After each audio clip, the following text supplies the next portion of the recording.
Border Gavaskar series మూడో టెస్టులో Australia పట్టు బిగిస్తోంది. గబ్బా వేదికగా జరుగుతున్న టెస్టులో ఆసీస్ ఆల్రౌండ్ ప్రదర్శనతో అదరగొడుతోంది.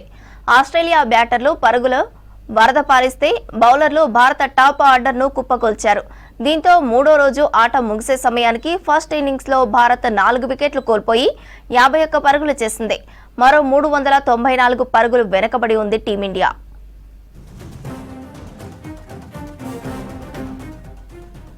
మూడో రోజు ఆటలో అడుగడుగునా వర్షం అంతరాయం కలిగించింది. దీంతో కేవలం 33 ఓవర్ల ఆట మాత్రమే కొనసాగింది. ప్రస్తుతం క్రీజ్లో కేఎల్ రాహుల్, భారత కెప్టెన్ రోహిత్ శర్మ ఉన్నారు. వర్షం అంతరాయం కలిగించకపోయుంటే భారత్ మరిన్ని వికెట్లు కోల్పోయేది. ఆస్ట్రేలియా బౌలర్లలో స్టార్క్ 2, హెజిల్వుడ్, కమిన్ చెరో 2 వికెట్లు తీశారు. ఫస్ట్ ఇన్నింగ్స్లో ఆస్ట్రేలియా 445 పరుగులకు ఆలౌట్ అయింది.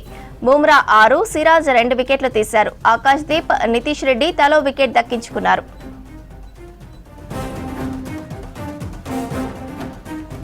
ఏదైనా అద్భుతం జరిగితే తప్ప ఫస్ట్ ఇన్నింగ్స్ భారత్ తక్కువ స్కోర్కి అవుట్ అవడం ఖాయంగా కనిపిస్తోంది. క్రీజులోని రోహిత్, కేఎల్ రాహుల్తో పాటు నితీష్ కుమార్ రెడ్డి, జడేజా పైనే జట్టు ఆశలు పెట్టుకుంది. టీమిండియా ఫాలో ఆన్ గండం నుంచి తప్పించుకోవాలంటే మరో 246 పరుగులు చేయాల్సి ఉంది.